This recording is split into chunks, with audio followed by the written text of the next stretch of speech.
I'm on the Carnival of Venezia. This is the inaugural sailing of the Carnival of Venezia, formerly a Costa ship that was majorly renovated and refurbished prior to this sailing. Here is my Carnival of Venezia review, and it's mostly positive. One thing that is important to know about the ship is it's a Vista-class ship.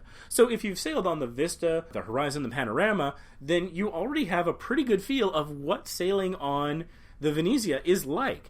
It still has that kind of atrium. However, there are differences. The atrium here has a column with a gilded gold statue on top of it, rather than that big electronic monstrosity.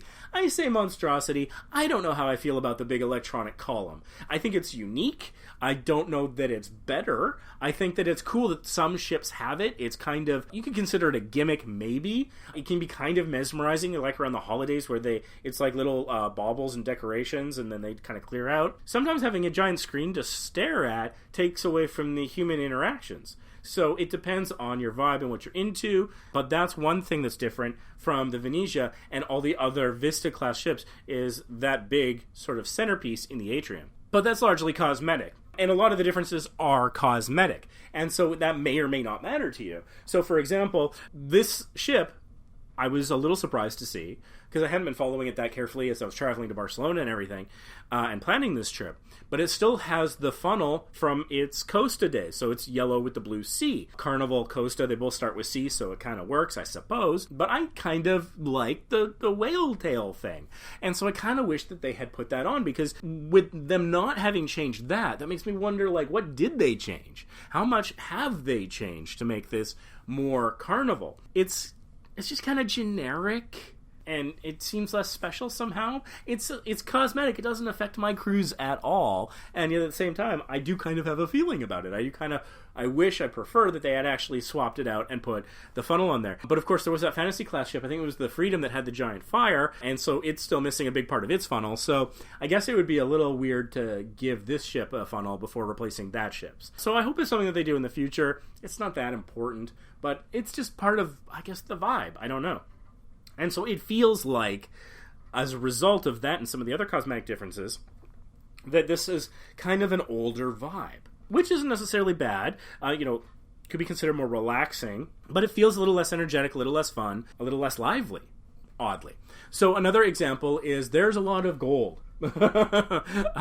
We have a mirror in our cabin that has, it's like a gilded mirror with this kind of gold. I mean, it's probably not real gold, but it's like painted gold around it. The frame actually became a bit of a problem accessing the power outlets. Thankfully, we had our Tron Power Cube, which we strongly recommend. It's cruise compliant, and it takes one outlet and one 3-prong outlet, and it gives you 3 3-prong outlets plus 2 USB ports. So that saved the day in terms of the gilded mirror getting between us and the ports. And so that's one small example where the cosmetic thing actually had a practical implication.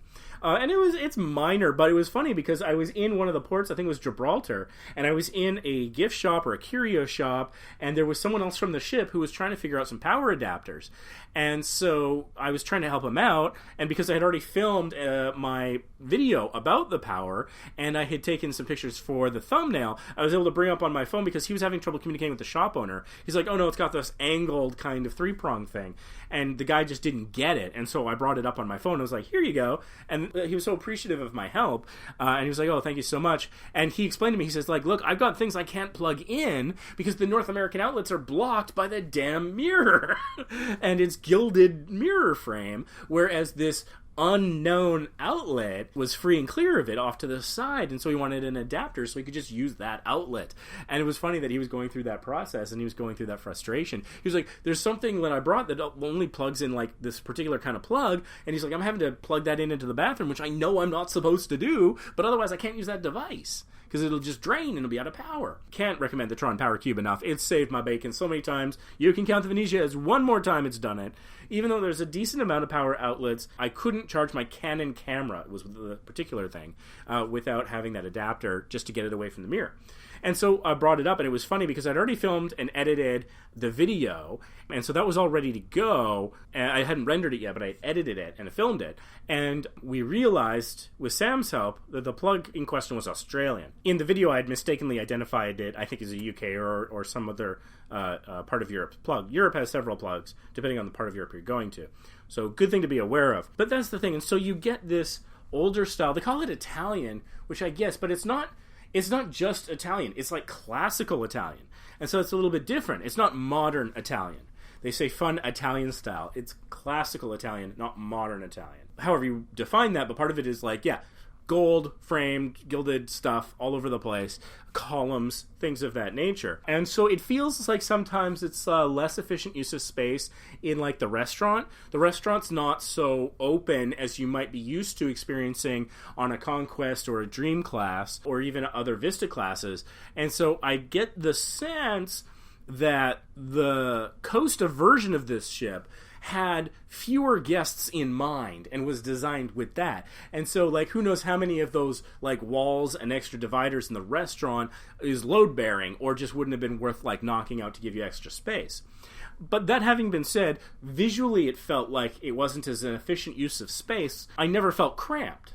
So, take that for what that is. But overall, the Carnival Venezia, she's a good ship. Every now and then you run into its personality here and there, whether it's the gold-framed mirror, which I keep harping on. For example, there's no pig and anchor. And so there was somebody who was asking someone about pig and anchor. They were asking, I believe, at the bar by the aft pool for some reason, about, oh, where's the pig and anchor? And I was waiting to get my free red VIFP level bottle of water.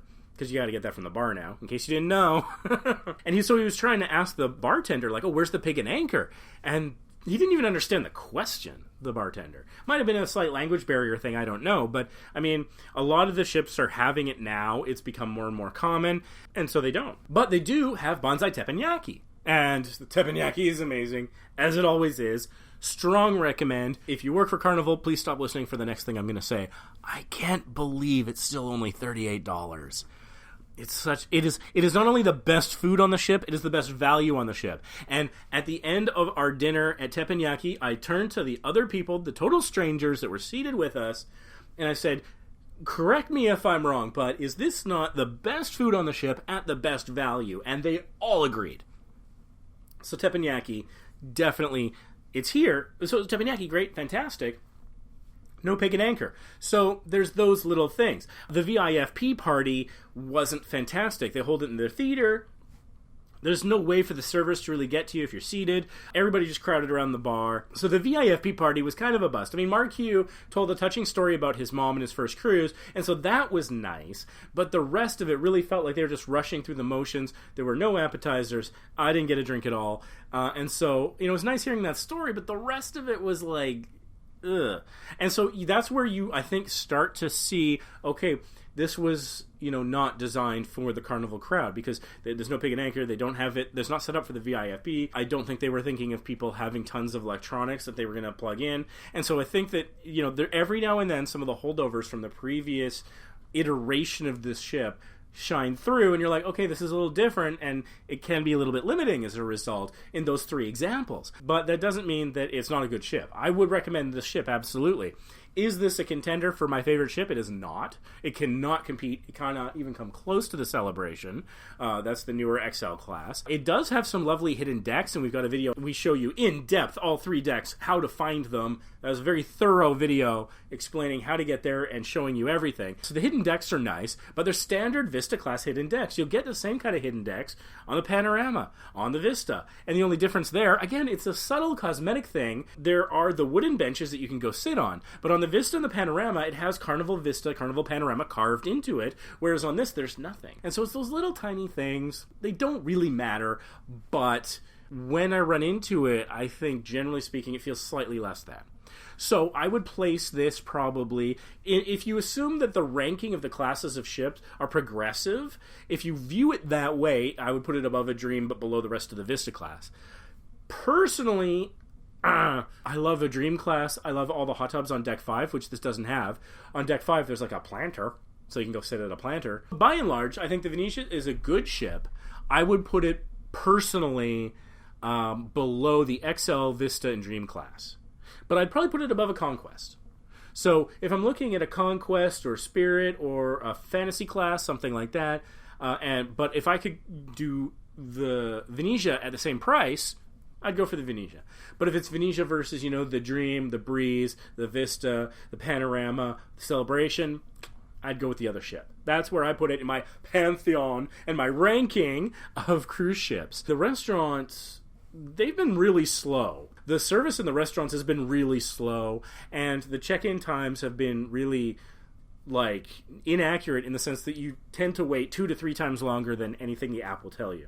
And so it feels like the restaurant is understaffed or something.